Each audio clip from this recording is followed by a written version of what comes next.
ng mga nagbabagang balita. Temporary closure ng Cannon Road, hiling ng alkalde ng Tuba, Benguet. Lalaking umawat sa rambulan ng mga kalalakihan, bugbog sarado. Pamilya ng babaeng sinaksak ng ka-live-in partner nito sa Mountain Province, humihingi ng tulong at hustisya. Singil sa kuryente ng Beneco, nagbabadyang tumaas sa Agosto. At Art Residency Program, umarangkada na.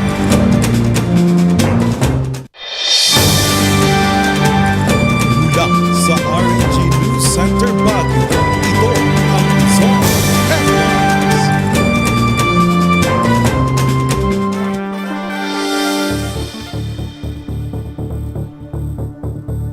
Magandang hapon, Northern Luzon. Narito na ang mga bago at may init na mga balita.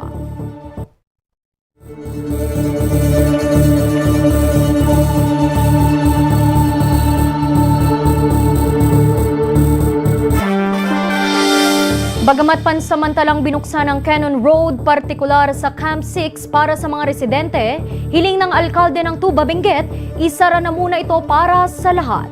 Narito ang report. Kabado tuwing dumadaan si John sa Cannon Road, partikular sa Camp 6, Tuba, Benguet. Ito'y sa banta ng muling pagguho ng lupa at mga bato sa lugar. Papunta po ng Baguio po, mag-aaral ganun po, magtrabaho po. Natatakot po ma'am, pero no choice po eh. Kasi kailangan pong mag-work para makapag-ipon po. Tapos nahulog na po yan eh. Parang mahulog na rin po to, kaya pero no choice po talaga ma'am. Sa Camp 4 ito nakatira kaya't pasakit lamang kung dadaan pa siya sa Marcos Highway. Ma'am, ang layo po, alas 2 hours to 3 hours po yung biyahe doon ma'am. Pero para sa kaligtasan ng mga residente, giit ng alkalde ng Tuba, ipasara muna ang kalsada maging sa mga residente. Para sa akin, ma'am, i-close na ang Cannon Road kasi risky. Yung isang bundok na makuhulog na naman kasi very risky yun. Mayroong isang yung katabi na ano na pinakanganga na, ready na manyan, na babayan, ma'am. May mangyari, kawawa naman ang LGU, sila naman ang mapirwiso. Tapos, sisisihin naman nila ang LGU, bakit nila kasi hindi nila i-close. Para sa akin, ma'am, talagang Cannon Road is closed. Maging pagdaan sa ilog, hindi suportado ng alkalde. Dagdag pa niya, mas mainam na antayin na lamang na hayaan na munang bumagsak ang mga bato at lupa para minsanang makapagsagawa ng clearing operations. Pag ika-clearing naman yan, babagsak yung lupa. Parang nakulog. Sinubukan ng news team na makuha ang pahayag ng Benguet 1st District Engineering Office na siyang naatasan umano ayon sa DPWH na magpasya kung bubuksan o isasara ang Cannon Road, pero tumanggi muna silang magbigay ng pahayag. Randy Guzman para sa Luzon Headlines. Dahil sa selos, sinaksak ng isang lalaki ang kanyang live-in partner sa Paracelis Mountain Province. Maliban sa hustisya, hiling ng pamilya ng biktima ang tulong upang maipagamot ang naulilang anak na may sakit sa atay. Ang detalye sa report ni Charles Limon. Malambing at mapagmahal na ina. Ganyan kung ilarawan ng mga kaibigan at kaanak ng 26 anyos na si Clexie. Pero nabigla at nalungkot sila sa sinapit nito matapos siyang pagsasaksakin ng kanyang ka-live-in partner. Ito yung napitin na silot eh, kahit ano na yung silot. Isang nasasakal na raw siya sa sobrang seloso nung asawa niya. Nakakasakal na raw. Nangyari ang insidente pasado alas 10 ng gabi noong ika-25 ng Hunyo sa kanilang bahay sa Sitio Tangad sa Barangay Poblacion, Paracelis, Mountain Province. Naitakbo pa sa pagamutan ng biktima pero agad din itong binawian ng buhay. Kinilala ang suspect na si Rodante Palangdaw na sumuko sa PNP pagkatapos ng insidente. Habang sa gabi, nagtago, pero sa umaga po siya namumuko sa inspeksyon ng Siyempre po, galit po doon sa gumawa. Kung talagang nararamdaman natin. Naulila ni Clexie ang 11 buwang gulang na anak nito na may kondisyong biliary atresia. Ito'y isang kondisyon sa atay ng mga sanggol kung saan barado ang bile duct o daanan ng apdo sa atay dahilan para ito'y magsugat. Solusyon dito ay liver transplant mula sa match na donor na si Clexie. Pero dahil sa pangyayari, naubos ang perang naipon ni Clexie na pampaopera para sa burol. Kaya ngayon, makatok sila para makaipon ng 5 milyong piso para sa transplant. Pero malaking hamon ngayon sa kanila ang pagpanaw ni Clexie. Tapos ang mama niya lang ang nakakaalam kung ano yung mga iniinom na gamot, kung ano bang dapat gawin. Kaya magsisimula ulit kami. Sasampahan ng kasong murder ang suspect at nakatakda itong ipasakamay sa Mountain Province District Jail sa Bontoc, Mountain Province. Charles Nicolimon para sa Luzon Headlines. Sa iba pang mga balita, ano nga ba ang mga bagay na dapat isaalang-alang sa pag-aalaga ng hamster? Alamin sa kwento ni Charles Limon. 9 na taon nang nag-aalaga ng iba't ibang hayop si Victor. Pero kung siya ang papipiliin, mas gusto niyang alagaan ang mga hamster. Hindi kasi ganun kabusisi ang pag-aalaga sa mga ito. Mas madali po silang alagaan at mababait po sila at pinakamaganda dito, mabilis lang po siyang dumami. Siberian hamster o mas kilala sa tawag na teddy bear hamster ang kanyang alaga. Mag-aalaga po sila at gusto nilang mag-breed. Dapat kung i-breed po nila, wag po nilang hawakan po yung anak or wag munang palitan yung kusot. Kasi pag nagbago yung amoy ng kusot or pinalitan yung doon po sila magiging aggressive. Kalinisan ng mga gusot o mga retaso ng kahoy ang kanyang inilalagay sa mga kulungan ang madalas niyang pinagtutuon ng pansin. Ang mga ito kasi maaaring pamugaran ng mikrobyo na maaaring makaapekto sa kalusugan ng mga alaga. Bali, ibig siyang pinapalitan ng kusot para hindi gaanong mabaho yung nila, tulugan. laging isipin kung anong klase ng hamster na kukunin, kung handa na kung may mga ng kulungan, yung goal, yung pagkainit mo, tapos yung water bottle. Bukod sa kalinisan, tinitiyak pa rin ni Victor ang sapat na dami ng tubig at bitamina. Maaari kasing magkasakit sa balat kung kulang ang mga naiinom nitong tubig. Dapat lagi kung may tubig, tapos na silang tanggap, mag-maintain palagi yung tubig ng kanilang balat. Hindi dapat na tubig, hindi nangangating. Ang mga hamster ay isang uri ng rodent at nagtatagal ang buhay ng mga ito mula 2 hanggang 3 taon. Naibebenta naman ito nila Victor ng 100 bawat isa o 200 piso ang isang pares. Charles Nicolimon para sa Luzon Headlines. Ang bahaging ito ay hatid sa inyo ng King's Vita Plus Animal Feed Supplement. Alagang King's Vita Plus, kikita ka na, aasenso ka pa. Susunod, lalaking umawat sa rambulan ng mga kalalakihan, bugbog sarado. Yan at iba pang mga balita. Abangan!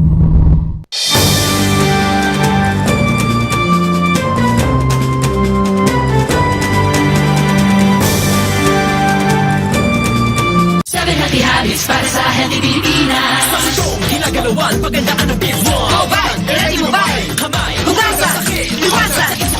Reduce, reuse, recycle na basura.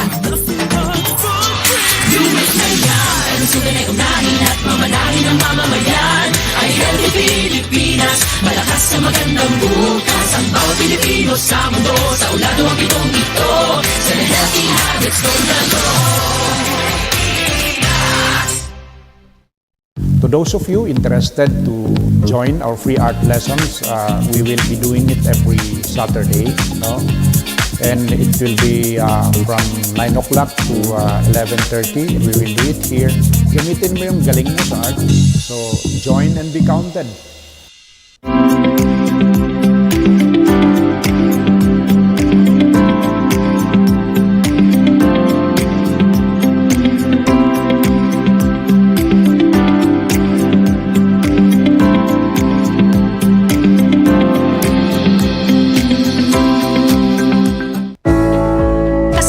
sa iyong pag-asenso. Ang King's Vita Plus Animal Feed Supplement. Andito na ang pampabilis sa paglaki at pampabigat ng inyong alagang baboy. Ang King's Vita Plus Animal Feed Supplement, bago, kumpleto at puno ng mga sangkap. Tested and proven, sigurado at epektibo. Mabibili sa mga Agrivet stores. King's Vita Plus Animal Feed Supplement.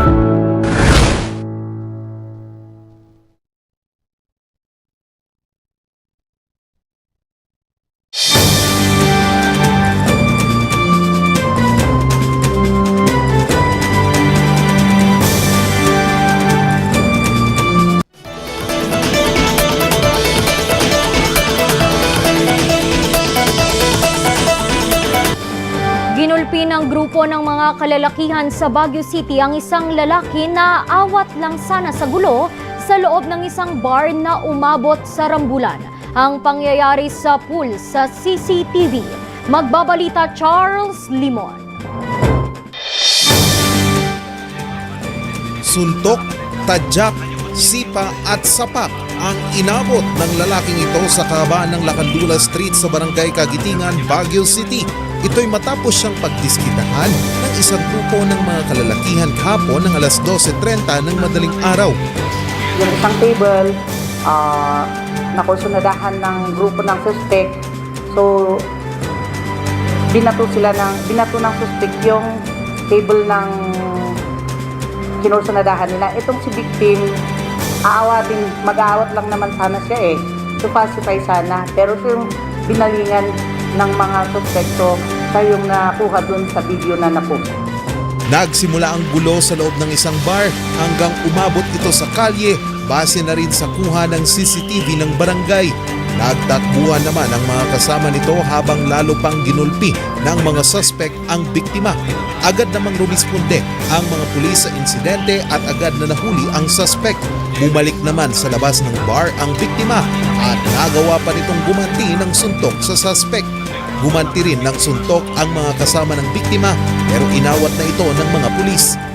Itinanggi naman ng BCPO na hindi sila agad rumisponde sa gulo.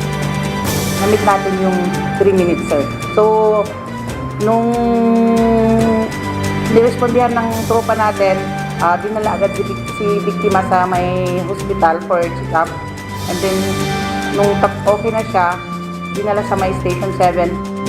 Dismayado naman sa pangyayari ang barangay pero aminado naman silang kulang sila sa puwersa sa pagpapatrolya sa lugar. Alam mo naman to, CBD, in and out ang tao dito, iba-ibang tao. So, every now and then naman, pinapalalaan namin yung mga bars namin na to see to it, pag lasing na yung customer nila, win na nila. Tayo kasi ngayon, wala tayong tanong. So, kasi sino pa naman ang papayag ng mag-duty ka, may pamilya ka, that is 533 a month lang ang budget ng isang tanong. Kaya katuwang ng barangay sa pagpapanitili sa seguridad ang mga CCTV sa lugar, pati na rin ang mga pulis dahil sa dami ng bars sa barangay. Nagtamo ang biktima ng slight physical injury sa katawan. May nakita rin ang barangay at ng PNP na paglabag umano ng operasyon ng bar. From 10 in the morning till 10 in the evening, wala na yun, totally closed na yun. Paalisin na lahat ng tao sa bars. So, ang ginagawa rin ng kapulisan, once na nag-curfew na, umikot na sila, pinalalabas yung mga tao. Para hindi po maulit ang ganito, sundin po natin yung tamang oras lang. Bakit? Para po naman sa atin yun Kung gusto natin magtagal yung business natin, please follow the time of your business. Nagdesisyon naman ang piskalya na ayusin na lang ang gulo sa barangay Lower Quirino Magsaysay kung saan nakatira ang suspect. Inaantay pa sa ngayon ang desisyon ng barangay. Charles Nicolimon para sa Luzon Headlines. Namumurong tumaas ang singil sa kuryente ng mga member consumers ng Benguet Electric Cooperative sa darating na Agosto. Narito ang report. Umaabot sa 10,000 ang bill ng kuryente ni Badet kada buwan, kaya't halos kalahati na ng kanyang kinikita sa tindahan at laundry shop na pupunta sa kuryente. Nagbawas na lang ng freezer. Tinanggal ko na lang yung dalawa. Para At saka, syempre, kasi mas maliit yung freezer, yung malaking freezer na lang para minsanan na. Mas magiging mabigat pa ito sa nagbabadyang aabot sa 30 centavos kada kilowatt hour na rate adjustment ng BINECO. Yung PISAM kasi merong ERC order na kung saan pinapayagan si PISAM na mangolekta sa mga consumers ng additional rate adjustment gawa nung application niya as far back as 2013 kung di ako nagkakamali. Ito po inumpisahan nating magbayad noong 2021. Kanya lang, ang binayaran lang natin, kinolekta natin ay yung akala natin na balanse natin na hindi na kolekta sa member consumers. Kasi meron tayong petition before the ERC na itong binayad natin na isera gram supposedly kay PISAM ay binayad natin kay Team Energy. Team Energy kasi ang siyang nagsusupply ng kuryente sa BINECO kaya't sa Team Energy nagbayad ang kooperatiba. Pero dahil sa paglilinaw ng Energy Regulatory Commission o ERC noong 2017 na sa Power Sector Assets and Liabilities Management Corporation o PSAM lamang dapat magbayad ng assets at liabilities, kailangang ipagpatuloy ng BINECO ang pangongolekta mula sa mga consumers para sa 41 buwan na hindi sila nakapagkolekta. Ang pagkolektang ito sa mga consumers, pinayagan ng Energy Regulatory Commission. Kapag natuloy sa Agosto ang 30 centavos kada kilowatt hour na dagdag sa bill ng kuryente, ibig sabihin ang isang bahay na kumukonsumo ng 100 kilowatt hour ay madadagdagan ng 30 pesos sa babayarang kuryente. Siyempre, malaki din. Additional expenses. Mabigat. Oo. Nagpasa naman na ng petisyon ng BINECO sa Energy Regulatory Commission para mabawi ang nauna nang ibinayad ng kooperatiba sa supplier na Team Energy. Sakaling mapanigan at maibalik sa BINECO ang naibayad sa Team Energy, magkakaroon ng refund ang mga member consumers ng BINECO sa kanilang mga bill ng kuryente. Ren Dixman para sa Luzon Headlines. At tinamang balikan ang naging desisyon ng Korte Suprema sa disbarment case ni Larry Gadon sa ikawataang batas.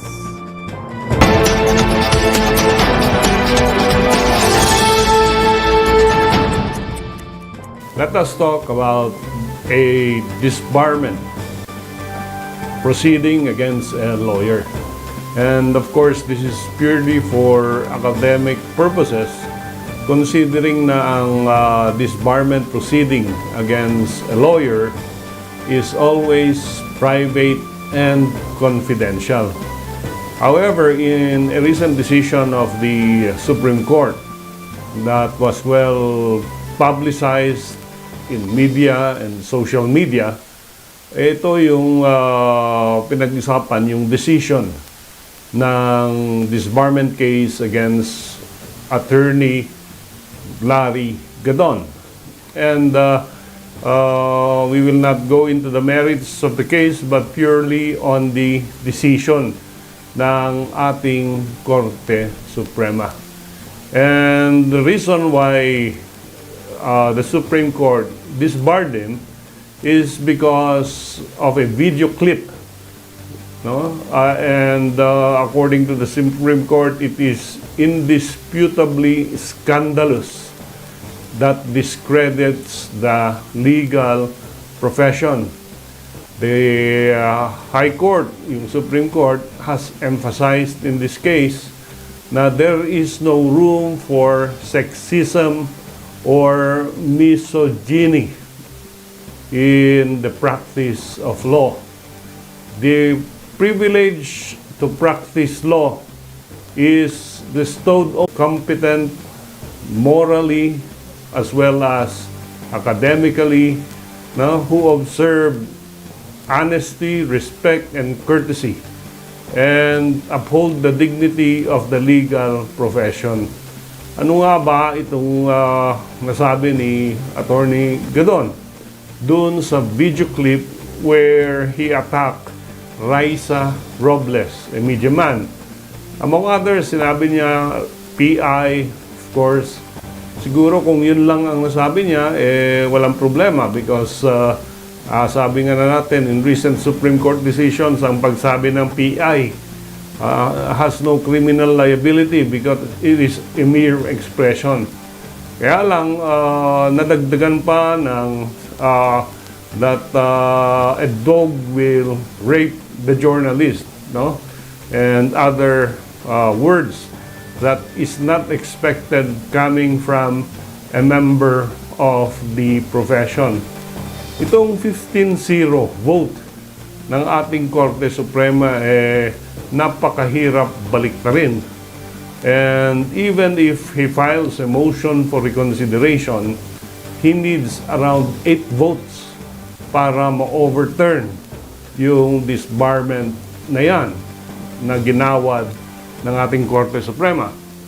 Yung practice of law na sinasabi, hindi naman limited doon sa appearances sa korte. Practice of law encompasses a general view of what a lawyer does. Teaching law is a practice of profession. Researching law is a practice of profession. Writing about law is a practice of profession. Going on television, social media, vlogging about law is a practice of profession. So all these are prohibited now. And of course, the worst part of this is siya yata yung kauna-unahan na pinatulan ng penalty ng Korte Suprema under the new Canon on Propriety. Ito yung Code of Professional Responsibility and Accountability, which was just passed maybe 2 or 3 months ago. And siya yung kaunahang nasampilan ng ating Korte Suprema. The practice of law, again, is a noble profession, sabi ng Korte Suprema, and any sign of impropriety na ginagawa ng isang abogado, and it applies to all lawyers, will be a ground for either suspension from the bar or a total expulsion, which is the disbarment.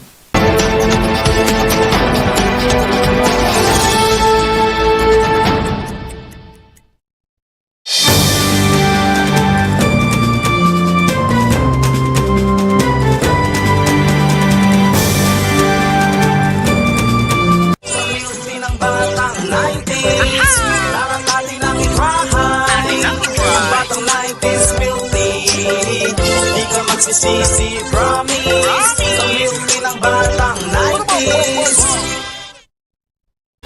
A new player in business? Get that head start and vamp up with the Regional News Group Luzon. Advertise now and reach your target market. Achieve success and call us at 074-637-3947 or through our mobile number at 0960-289-2454. Send us a message at rngluzon@gmail.com. Seize the opportunity with the Regional News Group Luzon. Bizarre Music offers a complete line of musical instruments.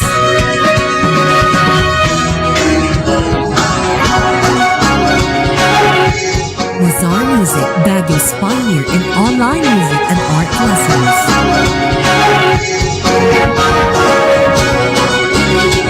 Bizarre Music, bringing music closer to your hearts.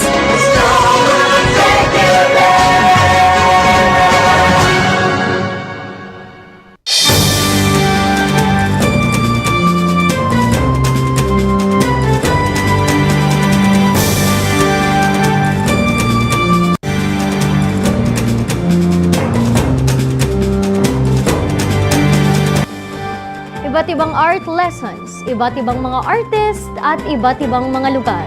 Ito ang alok ng art residency program ng mga Baguio artist na umarangkada noong Sabado. Narito ang report. Sunset ang napiling ipinta ni Eden sa kanyang canvas. Dati po hindi ako nag-day. Ngayon na-experience ko. Isa lamang ito sa mga benepisyo ng mga Baguio artists na kasama sa Art Residency Program na umarangkada noong Sabado. Training Institute, an academy, no, na talagang matrain talaga ang ating mga artists dito.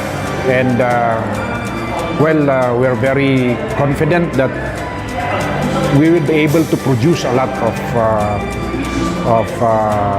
very good creative people in Baguio. Ang programa bukas para sa lahat, kaya't maging ang ilang guro nakisali dito. We're going to teach, disseminate to the teachers, and then to the learners, and eventually everyone in Santo Tomas will learn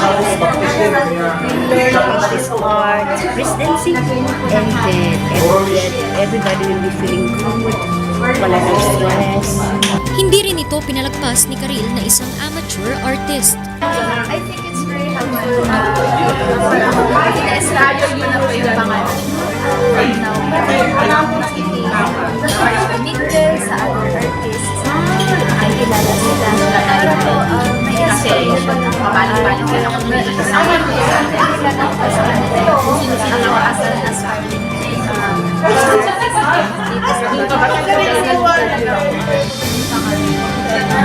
Bukod sa free art lessons, matututo pa ang mga kalahok sa iba't ibang ideya tungkol sa sining sa kanilang paglilibot sa iba't ibang mga lugar.